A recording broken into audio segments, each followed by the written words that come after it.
At this time, some of your school years are wrapping up. Many of you have already signed a contract for next year. Some of you are having meetings with your admin, having end-of-year teacher evaluations or conversations about what next year will look like and what classes you'll be teaching, even though many of you know that that can definitely change come August or September. But all of this, timing-wise, makes it the right time to start advocating for yourself with admin if that is something you have not been good at or doing at all in the past. The reason being, this is the time when conversations about next year are happening. People are looking forward to summer, which gives them a little bit more capacity to have harder conversations than they do at the beginning of the year when there's so much back to school stuff going on and it seems like too late to make any changes. Now is the time where there's a little bit of a runway and a gap between the next school year and the current one that we're wrapping up. And so this is the time to say, hey, here's some things I've experienced this past school year. Here's what I think needs to be different for next school year in order for me to have a sustainable career at this school. And the first thing I want to say before we really get into this episode is advocacy matters. If you're not going to advocate for yourself with admin, no one else will. And I want to make sure you see the value you have as a secondary science educator. Typically, we are the area in most districts and states that there are the least qualified people to do our jobs.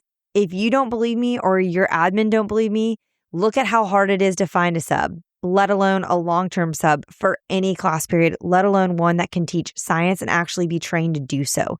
So you have value. Even if you're in a tiny district and you're the only school, there are so many options nowadays with online teaching and things like that where you can find a job elsewhere. You are uniquely equipped to do that. So I really hope you see your value and that gives you confidence as you consider advocating for yourself with admin. Advocacy is not being confrontational. It's not complaining. It's being honest and communicating clearly your capacity and your boundaries so that you can work in partnership to best serve students. It's asking for support and resources, but doing it in a way that's not just self-serving, but it's for the good of the whole. And so that's what I want to equip you with today. So we're going to talk about first, how to identify and articulate your capacity with admin. This is so important. This is our starting place. Second, how to handle when you are asked to do more. That may not be happening this time of year, although I do find sometimes when it comes to contract negotiations, this is where they might slip in the idea of a new prep or a new coaching responsibility or something like that. Typically, I find that asking more happens more last minute at the start of the school year, but I want to make sure you are equipped to know how to handle that. Third, we're going to talk about ways you can negotiate for their support when they are also trying to add responsibilities to your plate. So how do we negotiate rather than just accepting what's being asked and taking on another responsibility? And then four, things you can ask for in those negotiations that will help you be able to do your job, not just better, but truly more sustainably so that you can last in this career. That is truly what an admin's job is. It is to support teachers so that teachers can support students. Unfortunately, many of you have been under bad admin who are very concerned with how they can move up the pipeline in terms of their job in the district or at the state level. So they are concerned with data and hitting numbers and not necessarily about the people that work for them. A good admin cares about their teachers first and foremost because they know that in caring for teachers, they're caring for students.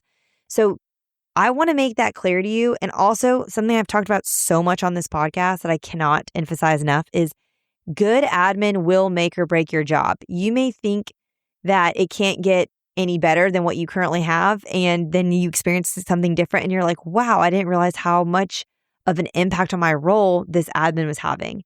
Or how much your admin weren't doing anything for you, and then you get in a school where admin do so much and you're like, wow, I didn't realize that this kind of level of support was available to me. So I'm going to be linking a bunch of episodes too in the show notes where we've talked about this in the past, just to kind of give you some different perspectives, including some guest episodes I've done with teachers talking about their experience working under different admin and what a difference it made.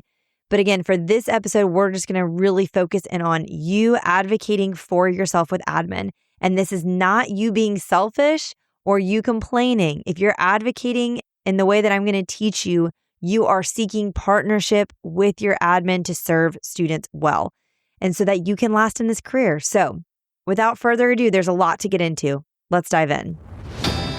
This is Secondary Science Simplified, a podcast for secondary science teachers who want to engage their students and simplify their lives. I'm Rebecca Joyner from It's Not Rocket Science. As a high school science teacher turned curriculum writer, I am passionate about helping other science teachers love their jobs, serve their students, and do it all in only 40 hours a week. Are you ready to rock the time you spend in your classroom and actually have a life outside of it? You are in the right place, teacher friend. Let's get to today's episode. First and foremost, let's talk about how to identify and articulate your capacity clearly to your admin. Most likely at some point in the next few weeks, as your school year is wrapping up, there's going to be some sort of closeout conversation or evaluation with your admin. This is the perfect time to bring this up. And I want to remind you too that capacity changes with seasons. So you may feel like you're about to articulate your capacity and it's so limited and you feel really guilty about that. Okay, well, maybe you have a newborn. Maybe you just got a diagnosis for your health that is not good. Maybe you're caring for your spouse or you're caring for one of your parents with a serious health diagnosis, and this is something you're all adjusting to. Hopefully, there will be healing or this won't be forever. I'm trying to remove some guilt that I've heard some of you saying to me where you're feeling bad that you're in a situation where you have a limited capacity. So I want you to hear me say that it's okay to be limited, and it may not necessarily always be this way.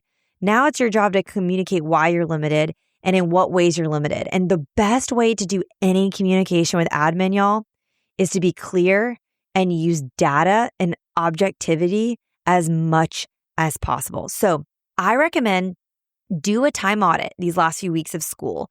Audit where you're spending your time, where your hours are going.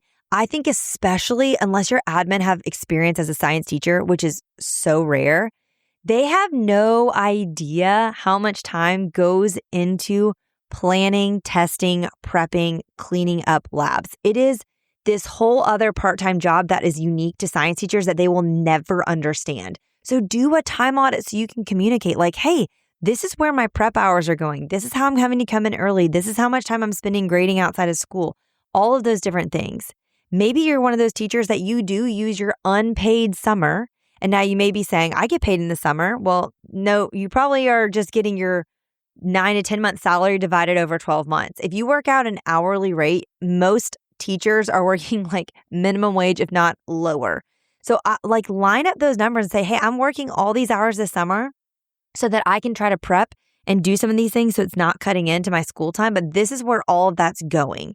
Have the data. Have a clear list of all of the ways you're already going above and beyond the average teacher at your school. I'm doing all this lab prep. I have 4 preps. I have this. I've had a new prep every year. I'm coaching this team. I'm managing this club.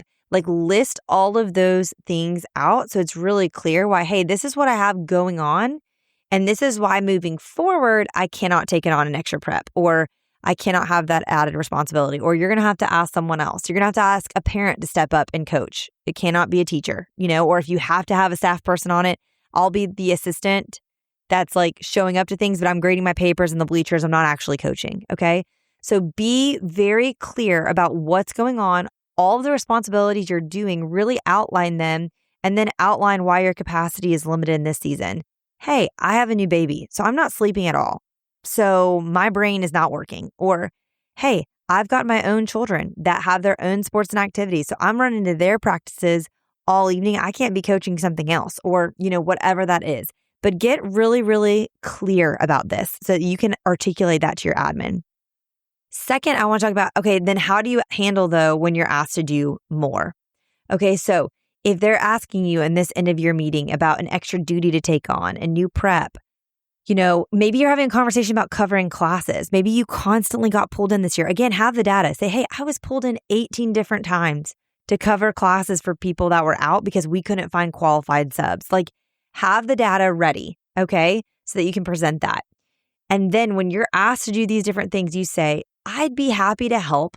What would you like me to deprioritize in order to have the room to do this extra thing? What can we take off my plate, or what do you want me to stop doing? Here's a list of all the things I'm doing. What would you like me to stop doing so that there is time to do this?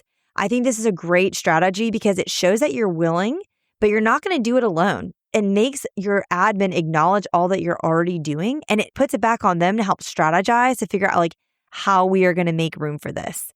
Maybe it looks like, hey, can we just ask elective teachers to cover classes when it's last minute?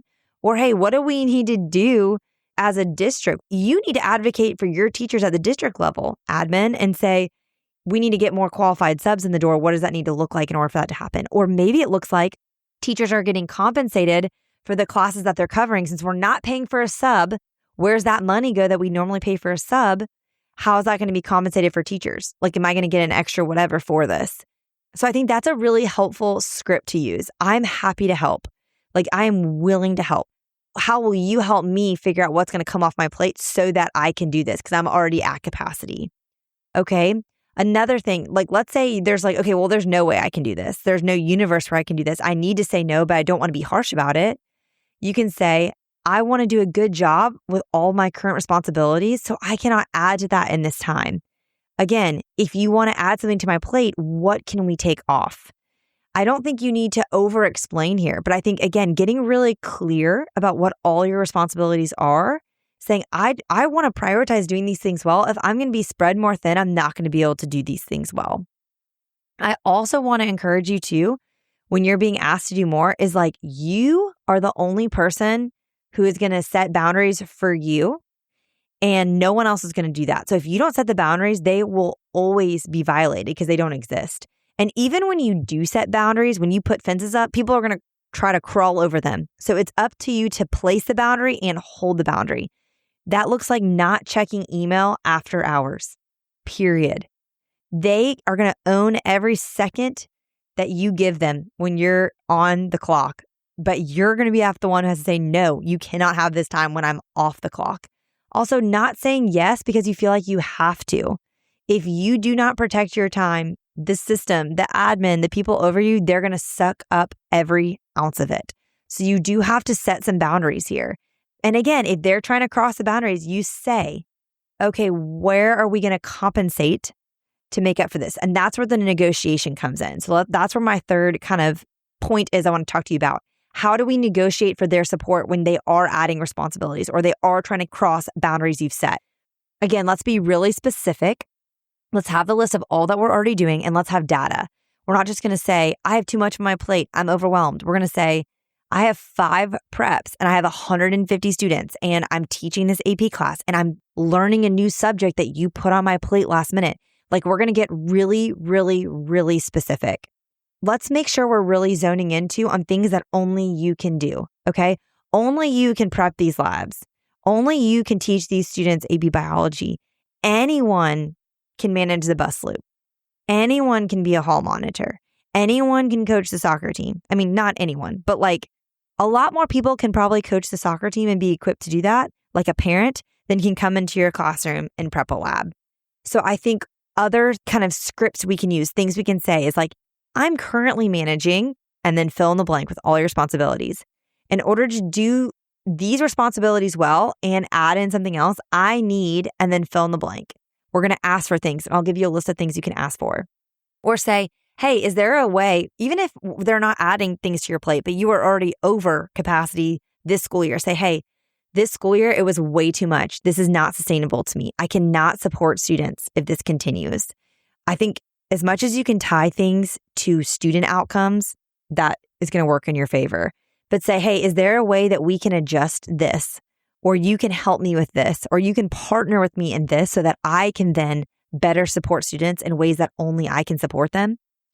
I think another thing that's important too is save the receipts, okay? I've talked about data and being really clear and objective, but save the receipts. Not like we're like keeping a diary of ways that you've been like screwed over by admin in the past, but like kind of saying, hey, like the last time I was asked to cover a class or assistant coach this or help run this club or take on this new prep, I was told that you were going to buy me a curriculum or the students were really going to run this or there's going to be a lot of parents coaching this team and I was basically just going to be their name. What actually happened was, and then you list all the ways your boundaries got crossed or all the ways things didn't go as they told you they were going to go. And say, I cannot commit to something or I feel hesitant to take on new responsibilities unless I have guaranteed support with XYZ and you fill in the blanks. So that's using language of saying like, hey, I have been willing in the past. I have added on extra things. I've done these things. And here's how all of those things have ended up being way more than was initially told to me, and how it's causing me to suffer at doing the things that only I can do in ways that I can serve students. Okay, so those are kind of ways that we're communicating all of this. This is how we're going to advocate for ourselves, and we're going to set boundaries, but we're going to talk in a way that's reasonable. We're not going to be emotional. That's where I think putting some prep work into this is helpful in terms of like having the list. Make a printout that you can hand to them of saying like, hey, here's what this looks like. And that way we can talk to them about this really strategically and calmly without it being emotional. Again, that's why this is such a great time of year to do this. Because yeah, you're probably exhausted, but you have the hope and the light at the end of the tunnel of summer. So hopefully you can maybe take some deep breaths and have this conversation as opposed to having it come October, November when it's like, oh my word, we have the whole rest of the school year left. How am I going to make it type thing? Okay, so now we're going to ask for help. There are so many ways your admin can help you. So many ways that don't require money. Some do, some require time, some don't, but there are ways they can help you. First, admin can help with behavior issues. Maybe your conversation, maybe a way you're going to advocate for yourself and your coworkers in these end of year conversations with your admin is saying, hey, we need to have some support as teachers from admin when it comes to classroom management. We cannot keep managing things in-house. Maybe this looks like setting up an ISS situation in your school for like drastic situations. Maybe this looks like a school-wide cell phone or device policy so they can back you up. Maybe it's a school-wide policy for dealing with absenteeism and grades, and them partnering with you and partnering with counselors to be reaching out to these parents and these guardians when students are chronically absent, or we're trying to get their grades made up, but they're missing so much work. Maybe it looks like establishing a teacher's aid program, which is a free way that your admin can give you a teacher's aid. It's a student who gets a class period that's usually 0 credit hours, so it's treated like a study hall or something like that. But it can go on their resume as like an internship or something like that that's during school hours where they're helping you. And you can get them to make copies and take some of these petty tasks off your plate where students kind of get a break too. It's so easy. All the admin have to do is like the paperwork for it and the coordination with the counselors to add it into like the master schedule we're working on. That is such a way that they can serve you. Obviously, they can support you with money and budget for supplies or curriculum needs, especially as a science teacher. And maybe they'll say, there's no budget. Okay, we've all been there. I hear what you're saying. Okay, what would it look like then if we asked for a lab fee for lab science courses? I taught at a large public Title I school at one point. We had a lab fee for lab science courses. It was like $7 for on-grade level students and I think $14 for honors level students. Okay, obviously, if a student was on the free and reduced lunch program, they were not required to pay this fee. Obviously, there was grace. We also asked parents that could pay the fee for their student, hey, would you be willing to pay for another student or two? We don't give names, but just when they were paying for it, like, hey, could you send in a donation? And that was used to cover all of the extra lab supplies we needed for these lab courses. If you don't want to do that, if you don't want to have a lab fee and your admin won't approve it, will they approve you asking for donations from parents? I know a lot of admins say that you can't do that, which again, kind of feels insane to me. I don't think you ask parents directly. You don't reach out to like Casey's dad and say, hey, will you pay for this? No, it looks like when you send out your weekly or biweekly correspondence to parents, there's a section at the bottom that asks for different donations, like things we're looking for our classroom. And it has a couple of options. It can be linked or whatever. You can have a running Amazon wish list, that kind of thing. I always call this is parent partnership. I'm not asking for donations. I'm providing an opportunity for parents to partner in the learning experiences of their students. This is where I'm talking about like language like that. That's where it can change everything with admin. So I hope if y'all haven't already, I have transcripts for my podcast episodes on my website where the show notes are. I'll link that. It's in like a drop-down menu. You can literally like copy and paste that in ChatGPT and say, hey, pull out all the different scripts that I kind of shared, the one-liners, if you will, so that you can have them and you can use them for yourself. Okay. That's again, it's one way we're reframing this. I'm not asking for donations. I'm providing an opportunity for parents to partner in the learning experiences of their students. That is one I've used over and over again. And I will say now, as a parent of public school kids, I get so thrilled when their teachers give me an opportunity to partner with them. I don't know if it's just because I'm a former teacher or what, but I know what's going into what they're doing in their classrooms. And we're just at the elementary level. And I'm wanting ways to help them. I'm wanting ways to say thank you and serve them. So there's no requirement. It's not like it does anything for my child or like I get, stars on my like kids report card because I donated or anything like that. But if they're saying that they have these needs, I would love the opportunity to meet them. And not every time can I. Sometimes I just can't get to Walmart by the time they need it. But I think it's a way that admin can give you approval to have other people partner with you in ways that they may say like, oh, you can't ask for this or we don't have the budget. Okay, well, can I ask parents to help me? Is that allowed? A huge ask that can make a lifetime of difference is an extra prep period. I think if you teach 45 or 50-minute classes and you have an AP class or an IB class or some higher level class like that, you should be given double prep. I think anytime you're given a new class to teach, you should be given an extra prep. I think all the time about how when I taught at semester block schools or just AB block schools, I had 90 minutes every day. Then when I got to traditional school, I had my 45 to 50 minutes every day. Like that is a major, major difference. So maybe it's looking at, okay, can I have an extra prep period? And not in perpetuity, again, just in this season when you're asking me to take on this extra stuff. It could even look like lining your prep period up with lunch. So then that gives you like a more extended block time too. That can really help too. And that's just something that the admin can manage with your school counselor to work it into your schedule. I think it could also look like asking, hey, for this next year or this semester where you're asking me to do these extra things that only I can do, can you take off some of these responsibilities that other people could do? Like the coaching, like the hall monitor, like the attending XYZ sporting events and running the front table or whatever. Okay. You're not asking for time off forever, just for this season where they're putting more on your plate. I'm hoping that this gives you a lot of ideas for what you can ask for and ways that you can get support even when things are being added to your plate. Please reach out to me on email, Rebecca@itsnotrocketscienceclassroom.com, or Instagram DMs. It's Not Rocket Science is my Instagram, and let me know if you have found this helpful.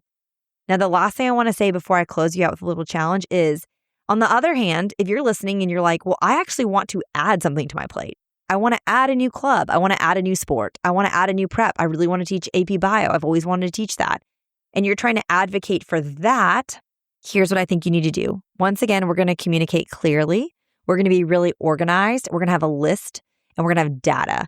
Okay, so we're going to have a list of what this would look like, how you're going to have the capacity to do this, what you're willing to put in, all the extra you're willing to do to kind of make this happen. You need to prove interest. Say, hey, I put out like a sign-up sheet and I had 50 students who were interested in this. Prove why it would be good for students. And then prove why it would be good for the school as a whole. What does having a new lacrosse program do for the school? What does having AP Chem as an option for students do for the school? That kind of thing. So those are the kinds of things I want you to consider if you are advocating for something new that you're trying to add in. Last thing I want to remind you of is this. Boundaries don't make you less committed and they don't make you look less committed. I think some of us are afraid to set boundaries or to say we're limited in capacity because we're so fearful of job security. And I think you just, again, what I said at the start, you need to see your value and see you're trying to be sustainable in this career. Advocating for yourself and having these conversations with admin will allow you to stay in your position longer, meaning less turnover for your admin to manage and deal with. Okay? So in actuality, this is like, hey, if you can help me now, it's going to serve future you later because I'm going to be here for 10 or 15 years and not burn out. Maybe you'll last 25. I don't know. But that's what I want you to hear me say if you're, again, feeling fearful to set boundaries, to articulate your capacity, or to ask for more support, okay? This is not self-serving. It is what's best for you, but what's best for you is ultimately what's best for students, which is best for admin and the school as a whole, okay? So your take-home challenge this week, have your first conversation with admin. If you don't have something lined up, put something on the calendar. If you do have something lined up for the end of the year, let's go ahead and make some talking points. Write some stuff down. Make your little script of what you want to say. Maybe you word vomit to ChatGPT all your responsibilities and have ChatGPT kind of give you a rundown so that then you can present that to them. I think that'll really, really serve you. And think about how your summer could feel going into summer, knowing you've had this conversation already, and how much lighter you might feel as you enter a new school year at the end of the summer. If you want to check out the transcript and any other admin episodes I have, again, I have so many. I think I have like 10. I have them all linked in the show notes for you, which you can find at itsnotrocketscienceclassroom.com/episode 235. And if you haven't left a review for the podcast yet, I would love it if you would leave a review, especially if you're feeling extra equipped after this episode for advocating for yourself with admin. All right, teacher friends, that wraps up today's episode. If you're looking for an easy way to start simplifying your life as a secondary science teacher, head to itsnotrocketscienceclassroom.com/challenge to grab your classroom reset challenge. And guess what? It's totally free. Thanks so much for tuning in, and I'll see you here next week. Until then, I'll be rooting for you, teacher friend.